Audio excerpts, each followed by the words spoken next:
When I built my vacuum tube radio, I learned to solder. And I made mistakes soldering, but I also had some successes. So here we have a soldering iron. And with the soldering iron, you need to learn how to melt the solder appropriately. Here's a roll of solder.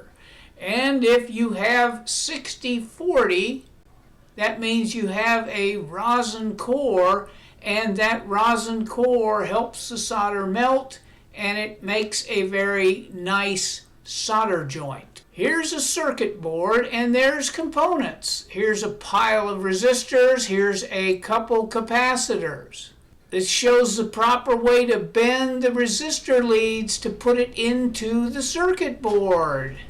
Here's a nice solder stand to keep the hot iron from touching anything, and I did a lot of my soldering on a card table, and the top of the card table had vinyl on it. Well, I set my iron down and it melted the card table top, the vinyl card table top, and my parents got a little upset, but that top never got repaired, so it always had that evidence of my soldering.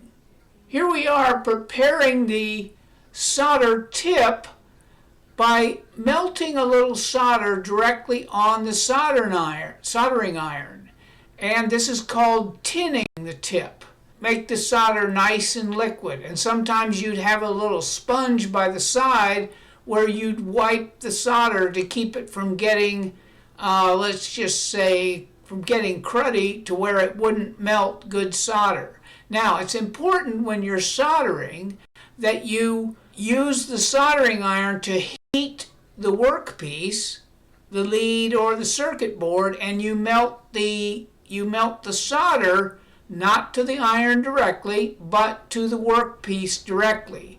And if you do it correctly, you'll see that solder just wick down into the PC board, and it's just a thing of beauty.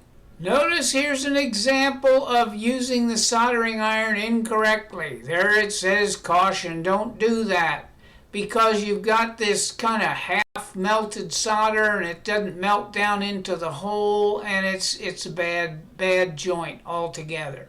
There we are wiping the solder on a sponge. They call it a soldering well. I never called it a soldering well. I called it just a sponge. I apologize if my lips and my voice don't match up. My camera app, the OBS Studio on my Ubuntu system, is just not working well today. But I just was so anxious to get this video out that I decided to make it anyway. Somebody asked me when I was enrolled in college in physics class, somebody said, "Why do you like physics?" I said, well, actually, I like soldering things. I like the smell and the solder. I thought that's really what I wanted to do. In fact, I actually tried to get a job soldering components in a manufacturing area, but they said, oh, men don't work out with that. Women have the patience to do that, but men don't. And I knew that they were wrong, but it's their choice, and they didn't hire me. Boo-hoo.